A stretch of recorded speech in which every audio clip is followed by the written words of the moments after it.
Good evening, StreamYard and YouTube fans. This is Philip Reynolds. And today we are going to talk about chasing perfection. And the reason why we're doing this is because I had something that I wanted to talk about that happened on the 4th of November. Um,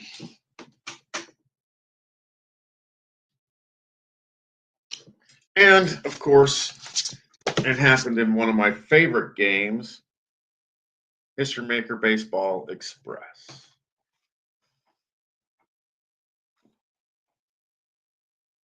And I want you to see this. This is the score sheet from my last game. And what happened is, believe it or not, guys, uh, it was the Colorado Rockies versus the Boston Red Sox. And the last time I played this was like months ago. We're talking 8 months ago. And this is game 11 of a Rockies, and I'm using the 2000 XX Leap set, and in honor of Keith Avalon, trying to go through basically all the teams where you play three at home, three away, three at home, three away, till you get through all the teams alphabetically. Well, this is game 11, and I'll just kind of that's the score sheet right there. Um, this side is Boston, and this side over here is Colorado. Now, Colorado was visiting Boston, so Colorado came up to the plate first. The lineup for this game is Brewer, Welch, Nash, Benavides. I think it's Chapman, Moffitt, Maxwell, and Mesa. For the Boston, you had Wilkerson, Rosada, Miller, Stanford. I want to say Maddox, Hampton, Height, and Foreman, I think. Um, and I'll just kind of run down what happened. In the first inning, Brewer came up, no runs. First inning for Boston, Wilkerson struck out. Second inning, Welch, no runs. For Boston, you had Rosada hit a single, Miller hit a single, Stanley, I think it's Stanley, yeah, not Stanford, Stanley, and then Maddox hit a single. So 2 runs scored in the bottom for Boston. So it's 2-0 Boston. Nash had a no runs result in the third. Hampton had a nothing happened to him in the bottom of the third. Benavides had nothing happen to him in the fourth. In the fourth, Height came up, Foreman, and he got a single. Foreman got a single, and Wilkerson got a single, scoring 1 run. So it's now 3-0 in the fourth for Boston. In the fifth, Chapman had no runs, nothing for Rosada. Then Moffitt, nothing for him in the top of the sixth. Miller had nothing in the bottom of the sixth. In the seventh, you had Maxwell. He had no runs in the top of the seventh. Stanley had a triple for the Red Sox. Maddox got on with an error. That was the only negative for. I mean, that was pretty much the big negative for Colorado in this game is they had an error. Hampton got a single scoring Stanford, and that made it 4-0 in favor of the Red Sox. In the top of the eighth, Brewer came up, no runs. Nothing happened with Height in the bottom of the eighth, and Welch comes up in the top of the ninth with no hits, no runs, one error for the Rockies, 4 runs, 3 hits, and no errors for the Red Sox.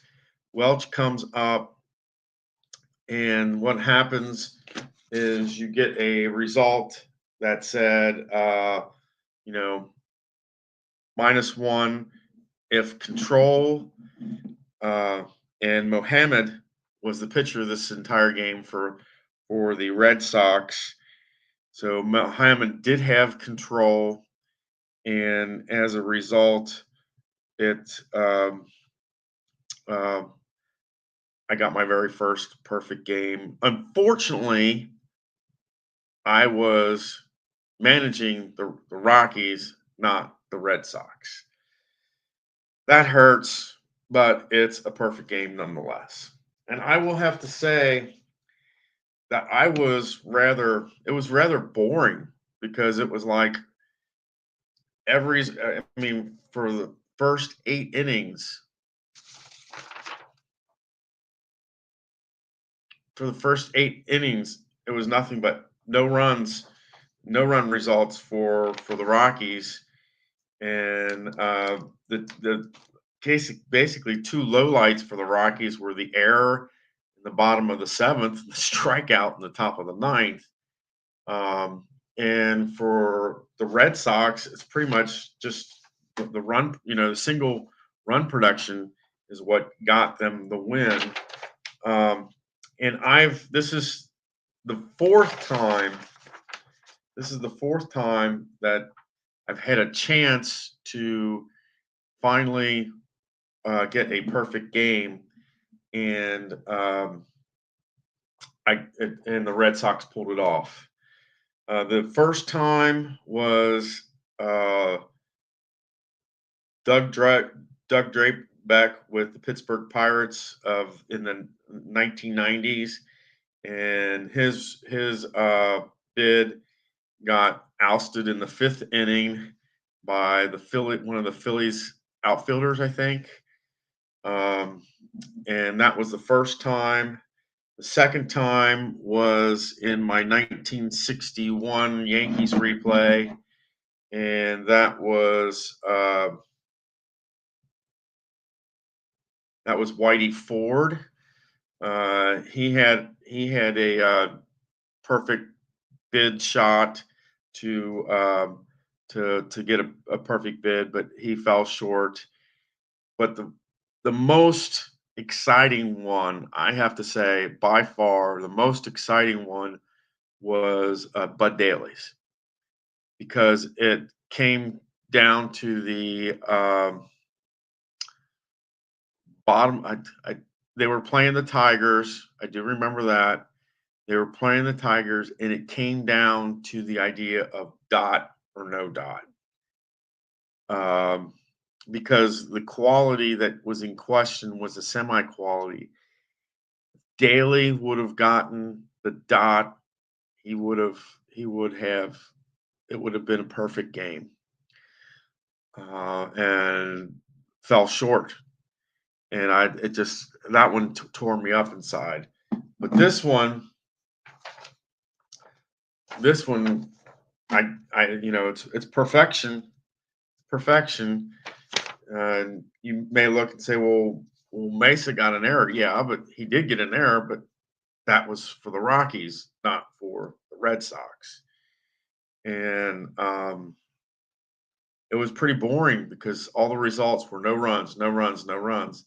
The only thing that was somewhat exciting was Welch's strikeout And the thing that made it kind of gave it a little excitement is you had to go to the parentheses in the normal outcomes, and when it said you know -1 from black dice if control, and Mohammed had control, and as a result, it was a strikeout.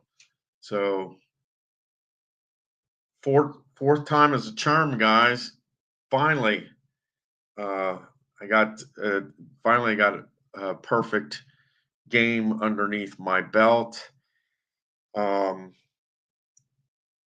and the next game for the Rockies is against the same Boston Red Sox. Can they go 2 for 2? Uh, don't even want to say that. Um, but I do want to show you some things, other things as well. Um, as you know, I've been playing some baseline basketball, and I created my own score sheet for said game. That's all the preliminary notations, and this is the score sheet. And so that's really interesting. And then I made an attempt to create my own handwritten score sheet for baseball. And I'm going to have to make some modifications to this where the batting lineup is just going to be single space, not double space like I have it here. And where the says opening day, because I don't have my pitchers hit, where it says the date in that underneath that, I'm going to have the pitchers so that you know which pitchers pitched. But that's pretty much all I have today. I just wanted to get on here and talk about kind of chasing perfection. It's not very easy to get that perfect game, and this time out though, it was fairly boring because I was just getting those no runs, no runs, no runs. And it was boring. I was wanting something like with the Bud Daily where it was dot or no dot, but I just got a boring perfect game. I'll take it, but you take it any way you can get it. But you know, I was hoping for a little bit more excitement. Well, that's all I have for you guys. You take care and you have a good night.